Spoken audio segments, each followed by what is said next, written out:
I don't even know where to begin. I've tried recording this 5 times today, and each time my hand started shaking so much that I had to stop. I really didn't want to record this video, not because I'm ashamed of Jesus, but because I'm afraid of people's reactions. I'm afraid they'll think I'm making it up. I'm afraid it will seem exaggerated. I'm even afraid of losing friends because of it. But there comes a point when fear becomes small compared to responsibility. Before we continue, I'd like to ask something very simple. Write in the comments what country you're watching from and what time it is there now. I want to pray for every person on that list. It doesn't matter if you're a big believer or watching with doubt. I will truly pray for you. And if you feel it in your heart, subscribe to the channel and turn on notifications. Not for me, but because what I'm going to say might help more people than I imagine. I'm trying not to let my voice tremble, but it's difficult. I live in Chile. I'm 33 years old. My name is Maria. I live a simple life like anyone else. I wake up early, work, take care of the house, try to manage my things. I've never been someone who sees visions. I've never sought supernatural experiences. And I'm not the type to make up stories to get attention. I'm just me. And perhaps that's why all of this has left me so shaken. What happened to me 3 days ago was so real that I'm still trying to understand it. I know some people will doubt it, and that's okay.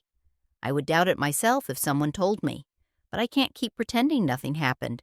Every time I try to act like it was just a dream, my chest tightens, my mind goes back to that night, and I feel like Jesus is reminding me, you need to talk. I'm not going to go into the details yet. I want to tell you calmly, exactly as it happened, because I think that's the only way you'll understand why I'm so shaken. It wasn't something out of nowhere. It wasn't something beautiful. It wasn't a theatrical scene. It was too real, too simple, and maybe that's what's most frightening. That night was like any other. I arrived home tired from work, sat on the edge of the bed and stayed there for a few minutes, breathing deeply, trying to release the stress of the day. The weather was normal. The house was normal. Everything was normal. There was nothing indicating that my life was about to turn upside down. And that's where it all begins. If you're still here with me, stay a little longer. I promise. I'll tell you exactly how it happened. I sat on the edge of the bed for a good few minutes, breathing deeply, trying to calm down from the day. I remember I even closed my eyes a little, but I didn't fall asleep. My head was full. You know when you think about 1,000 things at once? Bills to pay, unanswered messages, household chores, that mental mess that every adult knows. And it was amidst these normal things that everything happened. When I opened my eyes again, I felt a sensation that I can't even properly explain. It wasn't anything supernatural. There was no bright light, no wind, nothing like a scene from a movie. It was just a very clear realization that I was no longer alone in the room, a certainty that entered me without asking permission. My heart raced instantly. My hands started to sweat. I remained completely still. I slowly raised my gaze, almost afraid of what I was going to see. And when I finally looked ahead, he was there, just like that, without any drama, without anything extraordinary happening around. It was as if he had always been there, and I'd only noticed it in that second. Jesus. I know how that sounds. I know how absurd it sounds. And that's exactly why I didn't want to record. But I have to tell you how it happened. When I saw him, my whole body froze. My legs felt weak.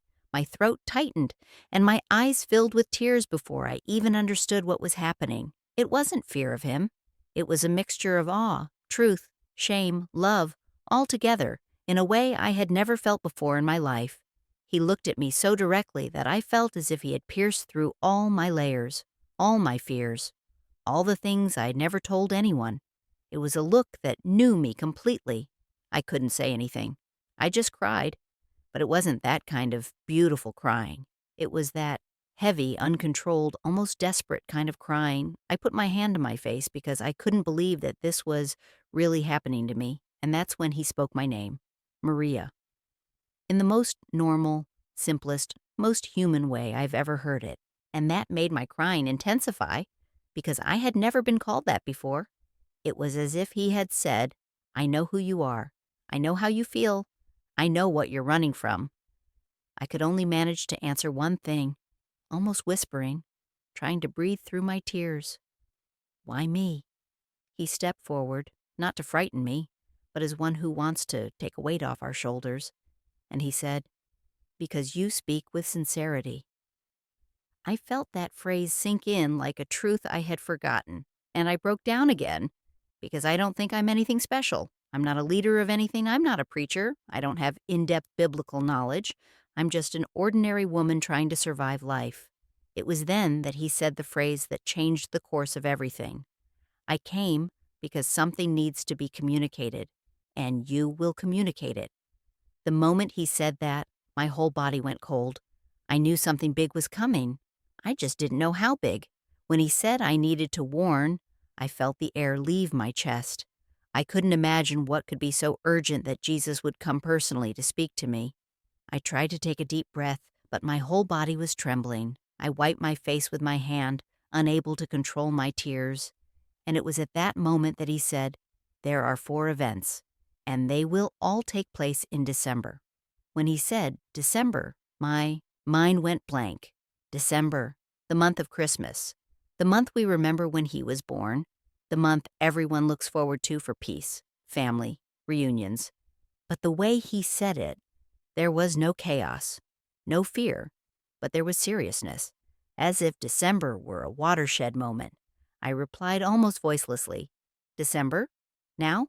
This December?" And he confirmed, "Yes, the month that's coming." At that moment, I felt something very strong inside me, as if my consciousness had expanded. I began to remember everything that had happened this year, all the tragedies, all the catastrophes that had put the world on alert, the unexpected floods, the earthquakes in countries that had no history of such strong tremors, fires that got out of control, storms that appeared out of nowhere. It seemed like the whole world was crying out for help. And before I could say anything, he added, "I have spoken to many through dreams, visions, and premonitions, but many did not listen. Others listened and ignored. That completely broke me down because I myself had seen so many people on social media saying they'd had strange dreams, warnings, fleeting visions, feelings that something big was coming, and I was always left wondering, is it just fear of the news? Is it psychological? Are people just being overly sensitive? But hearing Jesus confirm that right there in front of me made me feel an enormous weight. He continued with that calmness that cuts you to the core. This year has already shown signs, as I said in the psalm, signs in the sky, on the earth, and in the sea. But still, many have not noticed. When he mentioned the psalm, the passage about the earth trembling, the waters roaring, and the mountain shaking immediately came to mind. I had never connected that to current events, but at that moment it all made sense, as if God had been showing signs all year and we had simply ignored them. I slowly looked up and asked softly, "Sir, why December? Why now?" And he said something I'll never forget, something simple, direct, that seemed to cut through the air. "Because December is the month that commemorates my birth, but this December will remind the world that I'm not just the baby in the manger, I am the Lord of history." My heart started beating so hard it felt like it was going to burst out of my chest. I felt my hands trembling even more, just like now as I try to say this. He stepped forward and added, "4 events will shake the earth, not to destroy but to awaken." It was at that moment that I understood the true weight of what he was entrusting to me. I wasn't there to instill fear. I was there to call people back, to give notice before December arrived, to say that he had already spoken with many, to remind you that the whole year was a warning, to show that God never does anything without first calling people by name. I took a deep breath, still in shock, and asked, "So what should I do?" And he said, in the most human way possible, "Speak. Even if you're trembling, even if you doubt yourself, speak." And that's why I'm here, trying to record this without bursting into tears again. When he said speak, my legs almost gave way. I felt like the world shrunk inside that room. Nothing supernatural was happening around me.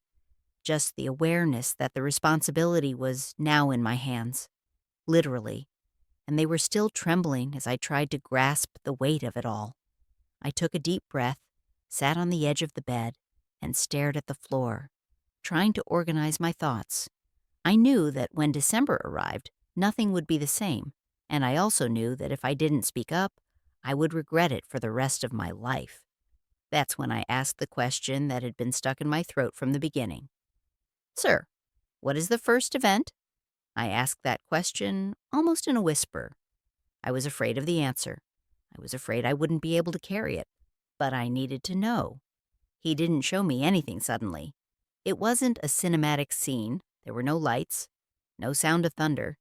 It was something much stronger. He made me feel. It was as if my chest had been pulled into a place I didn't recognize. I closed my eyes for a second, unintentionally, and when I opened them, I was no longer in my room. I was seeing something as if through the window of my own heart. A familiar scene, but with a different weight. It was December. You could feel it in the weather, the decorated streets, the houses lit up with twinkling lights, but the atmosphere didn't have that joy we expect from Christmas. The feeling was different. It was as if the world was moving too fast. It was as if everyone was rushing around in the end-of-year rush, while simultaneously ignoring something that was about to happen. Jesus spoke very slowly, almost as if he were teaching me how to breathe. The first event will be an unexpected shock, and it will happen in the first few days of December. My stomach churned. I felt like I'd been hit from the inside. I asked, my voice faltering, "Shock? What? What does that mean?" He let me get a feel for the atmosphere before explaining. A mixture of surprise and silence. It wasn't destruction. It wasn't global chaos. It was something that made people stop, as if the world were holding its breath for a few moments. Then he added, "It will be a clear sign for those who are paying attention, and it will be ignored by those who are always rushing around." I stood there, trying to absorb every word, and the first thing that came to my mind were the signs of this entire year. So much happening at once, so much tragedy, so much catastrophe that it seemed senseless. And I realized that we've gotten used to it. We see bad news and simply move on to the next video, as if it were normal. I had a lump in my throat when he said, "As I said in the Psalms, the earth trembles, the waters roar, and the nations are in turmoil." This year has shown all of that, but few understood. It was at that moment that the scene changed a little. I saw people looking at the sky. It wasn't something huge. It wasn't something out of a movie. It was something discreet, but at the same time impossible to ignore. I whispered, "Sir, is this the first event?" And he confirmed, "Yes, it will be quick, it will be sudden, and it will be a warning." I felt my hand trembling again. It was so strong that I had to support the other one on top. He continued, "When that happens, many will feel as if their hearts are racing for no reason. Others will have the feeling that something is coming. That will be the awakening." When it was over, I went back to my room, just as I had left. No special effects, no lights, no wind, just me sitting there with a heavy heart, and with the certainty that December will mark the lives of many people. After that first vision ended, I was unable to lift my head for a few seconds. It was as if my body needed time to return to normal. I ran my hand over my face, trying to compose myself, and said, somewhat breathless, "Jesus, I don't know if I can hear the rest." He didn't answer in a hurry. He didn't push. He just stayed there, with that presence that makes you feel you're not alone, even when your heart is in chaos. I took a deep breath, wiped away my tears, and finally asked, "And the second event, what is it?" The atmosphere changed inside me immediately, but not in a frightening way. It was as if something deeper had been touched. Unlike the first event, which seemed quick and external, the second had a spiritual weight, as if it were directed inward, not outward. Jesus spoke very slowly, as if he were choosing each word carefully. The second event will not be seen with the eyes at first. It will be felt in the heart. I felt a slight chill in my stomach because this is the kind of thing that changes lives. I whispered, "Sense. What does that mean?" He continued, "In December, many people will have such a strong spiritual awakening that they will think they are going crazy, but it's not madness, it's mercy." At that moment, a lot of things I had read this year came to mind. People saying they were hearing God for the first time. People are saying they've had strange dreams, warnings, and feelings. People who have never talked about faith in their lives, suddenly talking about it. And it made sense. He added, "I've already whispered to many through dreams. I've already given signs in families. I have already given warnings through emotions, but many did not understand." I stared at him with a heavy heart, because I knew it was true. Many people spent the whole year with that strange feeling of something is going to happen, and simply ignored it. That's when he showed me the vision of the second event, and that one hurt. I saw people waking up in the middle of the night with their hearts racing, as if something was calling to them. I've seen families confronted with truths that had been hidden for years. I saw people remembering old promises they had forgotten. I saw Christians who were cold, returning to weep in the presence of God. But I also saw something that deeply affected me. People who never believed in anything, starting to feel something they couldn't explain. It wasn't fear. It wasn't panic. It was as if someone had touched their hearts from the inside. Jesus said, "This will be the second event, a silent awakening. My spirit will touch millions of people at the same time. They will know that it is me, even if they try to deny it." I was in shock, because this kind of thing doesn't make the news. It won't make headlines. It won't become a viral video. But it truly changes your life. And he continued, "December will be the month when many will realize that they can no longer live without me." I felt the tears welling up again because I've been through this myself. I know what it's like when God calls you back. It's a mix of pain and relief, shame and love, despair and hope all at once. The vision ended in such a simple way that it almost left me breathless. I went back to my room, sitting in the same position, only now my heart was beating so hard that I had to hold my chest with my hand. I told him, unable to hide my fear. "And after that, what comes next?" He looked at me with a gentle sadness in his eyes. And that's when I realized that the third event is more serious than I had imagined. When he sensed my fear in asking, "What comes next?" he didn't answer me immediately. He remained silent for a few seconds, and honestly, that was worse than any quick answer, because I knew something big was coming. I took a deep breath, trying to prepare my heart, but it was no use. He simply said, "The third event will be seen by the whole world, and it will take place in Jerusalem." The way he said Jerusalem gave me chills, not out of fear, but out of awareness. It was as if everything inside me was saying, "This is serious." I swallowed hard. My hand started shaking again, just like at the beginning, and I had to rest it on my knee so I wouldn't look like I was going to faint. I asked very quietly, "Sir, what will be discovered there?" He didn't show me an entire scene at once. It was as if he were opening it up piece by piece so I could endure it. First, I saw the movement in the city. Jerusalem always has that atmosphere heavy with history, faith, conflict, and promise. But there was something different there. I had an expectation in the air, as if something was about to be revealed, and no one knew what. Later, I saw archaeologists working in an area near the Temple Mount. Nothing flashy, nothing that seemed extraordinary. Just excavation, dust, ancient stones, those scenes we're used to seeing in documentaries. But then Jesus said, "They're not looking for it, but they will find it." And the way he said it, I felt my stomach churn. The scene changed slowly. I saw one of the archaeologists calling the others. It wasn't a scream. It wasn't a commotion. It was that surprised voice trying to remain calm. They began to gather around an opening in the ground, as if they had found an entrance that had been hidden for centuries. And Jesus explained, "A sealed compartment, untouched since ancient times." My heart raced. I felt that mixture of disbelief and respect because I knew that this was no ordinary thing. It was then that he let me feel the historical weight of that place. I felt as if I were witnessing something the world had waited centuries for.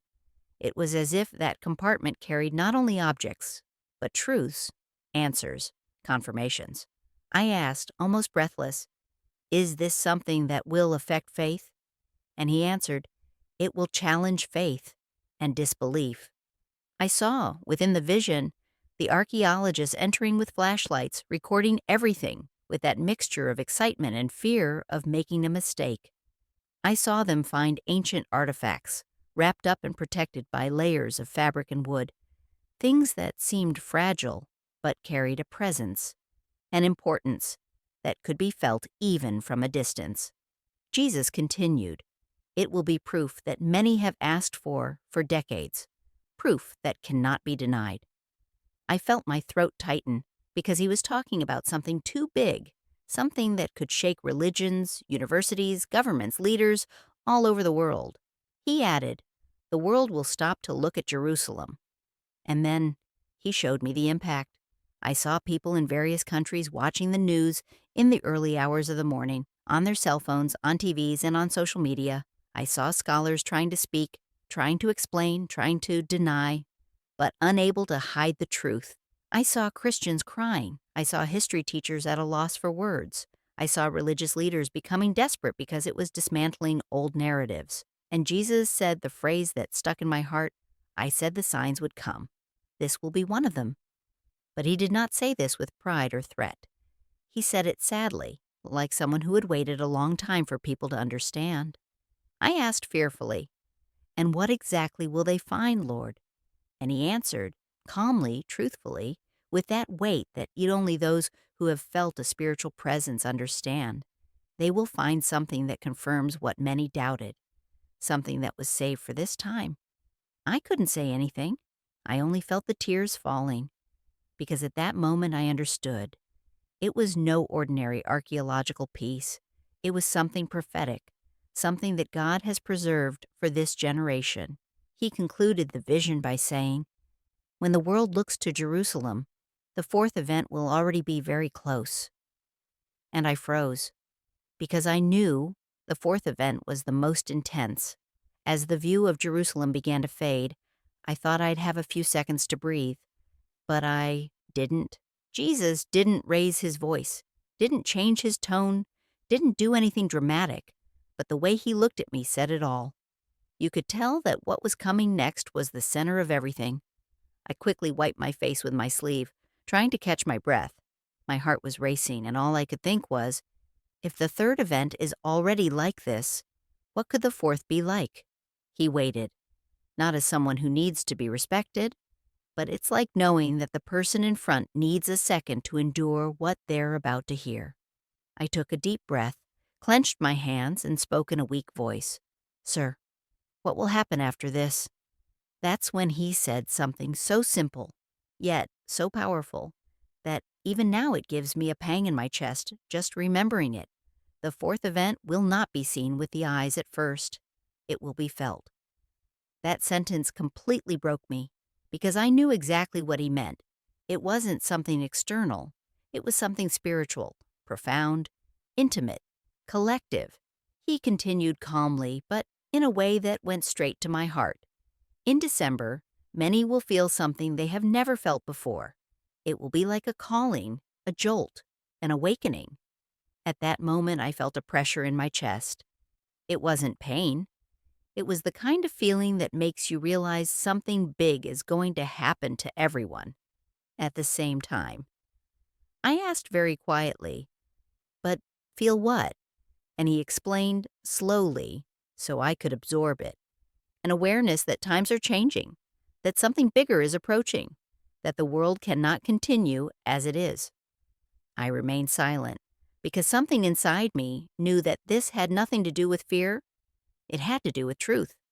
At that moment, he showed people in various places around the world, Brazil, Europe, the United States, Africa, Asia, waking up in the middle of the night without knowing why.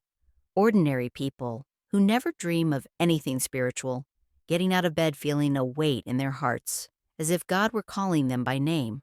I saw the workers, mothers, young people, elderly people, ordinary people. All these people are starting to feel an urgency they've never felt before.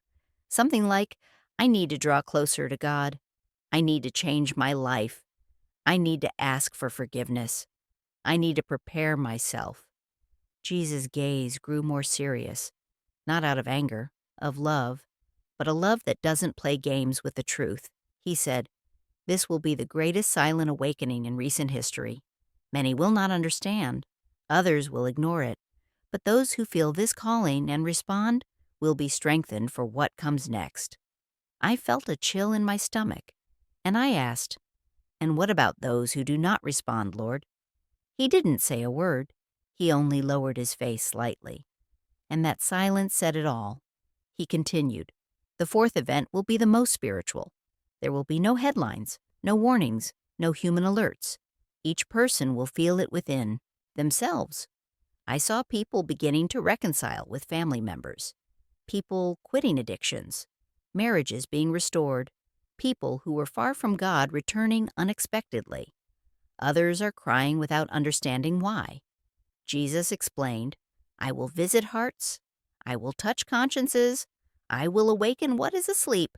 This is my last call before the new era begins."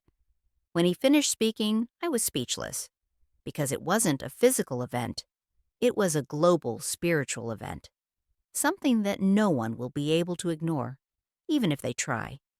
He placed his hand on my shoulder in a simple, direct way, without any theatrics, and said, "Maria, you're going to speak, even if you're trembling, even if you're afraid of what people will think. You're going to tell them."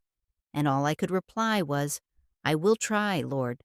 And he said, "Don't try, do." That was the part that destroyed me inside, because I knew he was asking me to obey, even knowing that I would feel fear, shame, and insecurity. He looked me in the eyes and concluded, "Tell them that December will not be an ordinary month. It will be a month marked in the heavens." And that's how the vision ended. It took me almost an hour to get out of bed after seeing that. My body felt heavy. My mind was spinning, and I kept repeating to myself, how am I going to explain this? Who's going to believe that? What will they think of me? I live alone here in Chile, and the silence in the house seemed greater than usual. When I sat down at the kitchen table, my hands were still trembling. I kept looking at my phone, and all I could think was, I can't do that. Not today. But it was as if something inside me knew I couldn't postpone it. I took a deep breath, propped my phone up on a glass, and pressed record. The first attempt lasted 11 seconds. My voice came out shaky. The words were jumbled, and I passed out instantly. On the second attempt, I cried before I even finished the first sentence. I deleted it too. On the third try, my hand was shaking so much that the phone almost fell to the floor. And I thought, I'm going to embarrass myself. I don't know how to speak properly. I'm just an ordinary woman. Why did he choose me for this? But then I remembered the way Jesus looked at me. It wasn't charged. It was with hope. So I tried again. On the fourth try, I managed to speak a little, but I was so afraid of sounding crazy that I froze. I deleted it. On Thursday, I simply turned off my cell phone and started pacing around the house, nervous, talking to myself. I am not an influencer. I am not a preacher. I don't have the courage for that. People will laugh. They'll say I'm making it up. They're going to call me a fanatic. And then his phrase came back to my mind so clearly that I stopped in the middle of the room. Don't try it. Do. At that moment, I understood that it wasn't about my ability. It was about obedience. So I wiped my face, tied my hair back, took a deep breath, and said, aloud, just to myself, "Okay, sir, I'll do it, even though I'm scared." I pressed record again. This time, I spoke as I truly am, without rehearsing, without trying to appear strong, without hiding the truth from anyone. My name is Maria. I live in Chile, and I don't even know where to begin. When I heard my own voice trembling, this time I didn't hang up. I let it tremble, because it was real. It was proof that I wasn't trying to pretend anything. I was just recounting what I truly experienced, and I felt, for the first time, a strange calm. It was as if Jesus were there with me, helping me to keep going. I spoke for almost 15 minutes without stopping, and when I finished, I sat on the couch, held my phone against my chest, and cried. Not out of fear, but it's a relief. I had finally managed to record, and now I needed to decide if I would have the courage to post it. When I finally managed to record that video, I saved it on my phone, but I didn't have the courage to post it. I stared at the screen for almost half an hour. My finger hovered over the publish button, but my mind just kept repeating, "People will think I've gone crazy." But then I remembered what Jesus said, and that feeling throbbed inside me like a weight on my heart. December will not be an ordinary month. That was the phrase that made me take a deep breath, wipe my face, and start telling everything from the beginning. Because I knew that for you to understand the gravity of what he showed me, I needed to calmly explain what he said about first event. I'll try to describe exactly how it happened. After he calmed me down, Jesus spoke to me in a very peaceful voice, the way only he can. He said, "Before December even completes its first week, the world will feel a sudden change. It won't be something explosive. It will be something that starts small and grows quickly." I remember frowning, trying to understand. He noticed my confusion and continued, "The earth will respond to what the heavens already know, and many will not be prepared." At that moment, he showed me such a clear image that I felt my stomach drop. I saw various regions of the world appearing before me, as if I were seeing a living map. Chile came up first, perhaps because that's where I live. Then southern Brazil, California, Indonesia, Japan, and Turkey. But it wasn't an apocalyptic movie scene. Nothing exaggerated. Nothing cinematic about it. They were only mall tremor, happening at the same time in completely different places. Small, but constant. I looked at Jesus and whispered, "Is this just an earthquake?" He shook his head slowly. "It's not just the earth shaking. It's a warning." And when he said that, I felt a chill run down my spine, because he didn't speak with threats. He spoke sadly, as someone who has tried to warn thousands of times and was not heard. And then came the part that affected me the most. I've spoken to many of them before. In dreams, in visions, in premonitions, in small signs. But the world disbelieves in the spiritual until the physical happens. That phrase stuck with me, because it's true. We only pay attention when the pain comes knocking at our door. He showed me people sleeping, and then suddenly waking up startled without knowing why. It showed me mothers feeling a tightness in their hearts, elderly people feeling restless, ordinary people from various countries saying things like, "I feel like something is going to happen. I don't know why, but I'm restless." And then he explained, the first event will not be destruction. It will be a matter of perception, a collective awakening, a concern that no one will be able to ignore. That part destroyed me emotionally because it made so much sense, especially now that December's approaching. He continued, "It will be like the beginning of the pains, a reminder of the psalm that says, 'The earth trembles before the Lord.'" I get a lump in my throat just remembering how he said that. It wasn't out of anger. It was with pain and love. Then he concluded the first event with one last sentence. "Those who are paying attention will notice. Anyone who is distracted will get confused. But no one will get through the month of December without feeling that something has changed." When the vision ended, my hands were ice cold. And that's why I'm here telling you this. Because I know it's not about me. It's about preparing those who want to listen. After Jesus finished showing me the first event, I was speechless for a few seconds. My breathing was erratic, and I just kept repeating to myself, "Why me? Why is he showing me this?" I think you, on the other side, understand what it's like to feel like the responsibility is too great. I don't feel strong. I don't feel spiritually important. I'm just an ordinary person who tries to do the right thing and fails a lot. But even so, he chose me to see that. And I felt that what was to come would be even more emotionally taxing because Jesus' expression changed. He became more serious. Not hard, but with a weight in her gaze that I will never forget. He said, "The second event in December will be internal, not external." I didn't understand at the time. In fact, I even asked, "Internal how? Things inside people?" He nodded slowly. "The biggest shock this month will not be on land. It will be in the hearts of many." The sentence pierced me like an arrow. He continued speaking very calmly, as if explaining something delicate. "I'm going to touch hidden areas. Things that people avoid, wounds that were never treated, sins kept hidden, fears that no one admits to, and truths that many try to hide even from themselves." I felt such a strong tightness in my chest that my hands began to sweat. Because, to be honest, I myself have areas that I avoid looking at, things that I pretend are resolved. And he knew it. Then he explained it further. During the second week of December, many people will feel an unexpected emotional burden. It won't be depression. This will not be ordinary sadness. It will be a confrontation. That word kept hammering in my mind. Comparison. I saw people sitting on the couch, crying for no reason. I saw couples talking about things they had avoided for years. I saw parents asking their children for forgiveness. I saw people canceling parties, trips, appointments, without knowing why. It wasn't a drama. It wasn't a catastrophe.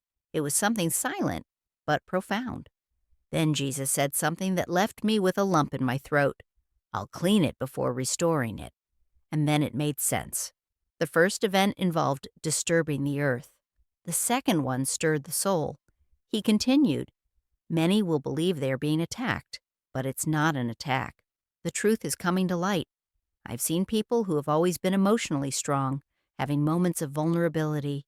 I saw spiritual leaders feeling their hearts heavy. I saw young people questioning the direction their own lives were taking. I saw men and women revisiting old memories, as if the past were demanding resolution. Jesus spoke to me. "December will be the month when personal lies no longer hold up." I asked, "But won't that hurt a lot of people?" He replied in the softest voice I've ever heard, "The truth hurts before it heals, but it always heals." And then he let me see the most beautiful part of the second event, people being freed from what had held them captive for years, relationships being restored. People who had never prayed before are starting to pray again. People who haven't cried, shedding tears for the first time in a long time. Hardened hearts beginning to soften. He concluded as follows: "Before the third event happens, many will already have changed on the inside, and they won't even know that it was me who did it."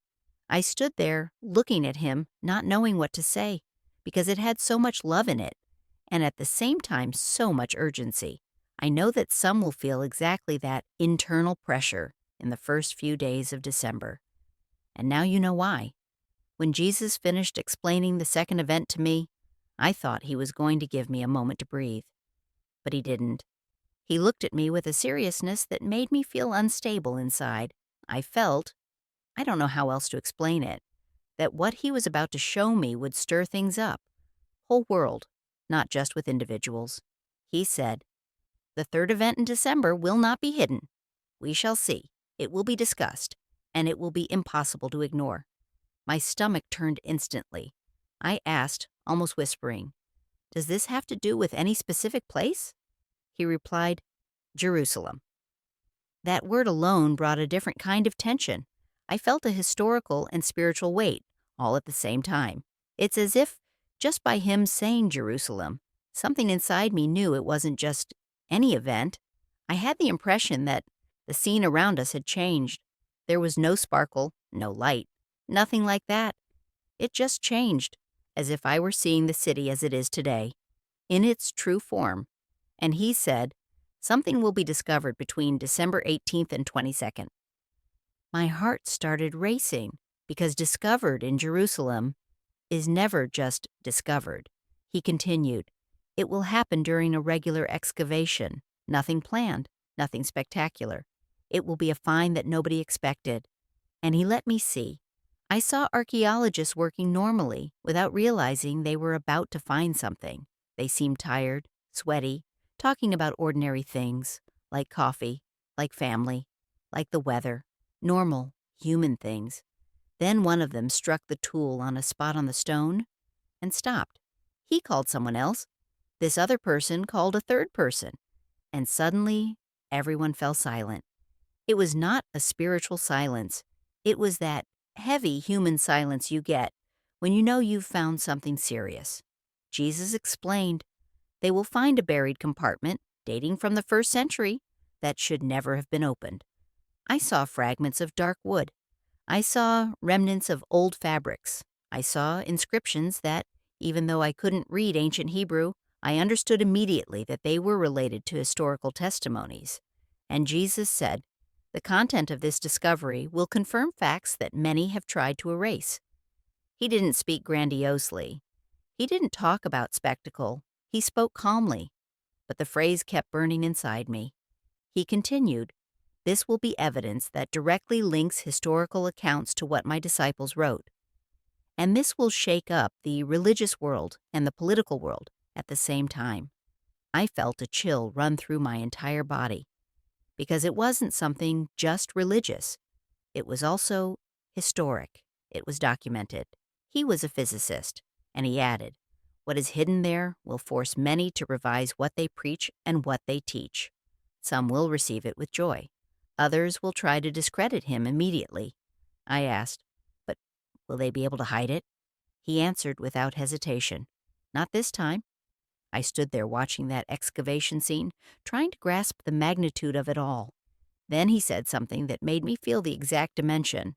The world will be divided in opinion. But the truth will never be the same after that day. I felt a lump in my throat, because December is already a sensitive month for many people, a month of remembrance, of family, of births. And now, a find like this? He concluded that part by saying, this will be the most visible sign of the four. And I understood immediately. What will happen in Jerusalem will not just be news. It will be a watershed moment. And I'll warn you now that this last event is the hardest to talk about because it's not spectacular, it's not noisy, it's not globally headline-grabbing, but it's the one that most stirs people's emotions. After Jesus showed me the discovery in Jerusalem, I needed to take a deep breath. My eyes were burning, and I remember rubbing my face as if trying to wake up from a shock. I even whispered, Sir, is all this really going to happen in December? He didn't answer in a hurry. He looked at me with a kind of firmness that doesn't hurt, but makes it clear that this is serious. And then he said, the fourth event will be the quietest, but it will be the most profound. The way he said it, I felt like something different was coming. It wasn't destruction, it wasn't a catastrophe, it wasn't a scandal. It was something direct, intimate. He continued, between December 24th and 31st, I will reach people in a way they don't expect. It will not be in a vision. It won't be in a dream. It will be done conscientiously. That word, conscience, it kept echoing inside me. I asked, consciousness, what does that mean? And he explained, I'm going to make people remember things they've forgotten. I'm going to make people feel what they've always avoided. I'm going to bring up memories that need to be seen and answers that were ignored. I stayed quiet because I felt that he was talking about something that touches you deeply, what people hide, even from themselves. Then he said, many will feel a presence that they cannot explain. It will not be a vision. It will not be an image. It will not be an audible voice. It will be understood. I saw, in a simple way, people waking up in the middle of the night with heavy hearts, people stopping in the middle of the street, feeling something they can't name, people looking at the sky on Christmas Eve and, for the first time in years, wondering, is God trying to speak to me? And he added, I'm going to call names, not with sound, but clearly. And then I saw very human scenes. A mother crying in the bathroom, remembering a promise she made years ago. A man who had always avoided thinking about faith suddenly felt as if something was missing. Teenagers who never cared about spiritual things are experiencing an unexpected restlessness. People who were ready to give up on everything suddenly realize they are not alone. Everything is real. Everything's simple. Everything is profound. Then Jesus said something that emotionally devastated me. This will be my final invitation of the year, not to scare you, but to awaken. And he continued, I'm going to visit people in such a personal way that they won't even be able to explain it. But they'll know it was me. I asked fearfully, Is this going to happen to everyone? He shook his head and said, With all those who are sensitive, with all who are weary, with everyone who silently asked me for something. And then he concluded in such a human way that it seemed as if he were talking about me, about you, about any ordinary person. December will not only be the month of my birth, this will be the month when I will remind people that I never stop calling for them. When he finished, I felt something that's hard to explain. It wasn't fear. It was no relief. It was a mixture of urgency and peace. I stood there, thinking about everything: the climate event, the internal event, the discovery in Jerusalem. And now, this silent calling. And he said, finally, Maria, speak honestly. Just that. Speak honestly. I had to take several deep breaths before I could continue. And to be honest, I still don't understand how I'm still able to record this. My hands are still shaking. I've already tried deleting this video about 4 times. I keep thinking, what will people say? Will they laugh? Will they think I've gone crazy? But every time I thought about giving up, I felt that same pressure in my chest, that certainty that I can't stay silent. So, if you've stayed with me this far, thank you. In truth, I know that December is a sensitive month for many people. It's Christmas. It's family. It's a memory. It's painful for some, and a joyful experience for others. It is the month in which the whole world looks to Jesus in some way, some through faith, others through culture, others through custom. And that is precisely why he chose December. Because this month, however noisy it may be, leaves a space in people's hearts, a space that is normally closed all year round. He told me this so clearly that I don't have the courage to keep it to myself. 4 events will shake the world this month, each in their own way, each one with a purpose. Someone digging in the soil, another one stirring the soul, another one messing with history, and the last one touches people's hearts directly. I don't know how you got here. I don't know if you believe in God, if you're estranged, if you're tired, if you're struggling alone. But if you're watching this until the end, it's no coincidence. I'd like to ask a favor before we wrap up. Tell me in the comments where you're hearing this from. I want to pray for your country, for your home, for your family. And if you can leave your name too, I will pray for each one of them. No rush, not as an obligation, but as someone who has seen what is about to happen and doesn't want to see anyone lost in the middle of all this. I also wanted to ask you to share this video with someone who needs a spiritual awakening, not because it goes viral, but because it's serious, because it's December, because it's Christmas, and because Jesus is calling people in a different way this year. Before turning off the camera, I need to say this the same way he said it to me. This is not meant to scare people. It's meant to raise awareness. And if he entrusted this to me, someone so imperfect, so ordinary, so full of flaws, perhaps it's because he's tired of seeing people ignoring the signs. The signs that have already occurred this year, the tragedies, the warnings, the catastrophes, things that everyone saw but pretended were just coincidences. He told me something I can't forget. I warned you many times. This is the last time this year. And that's why I'm here, with a trembling voice, afraid of what people will think, but with a clear conscience, knowing that I did what he asked.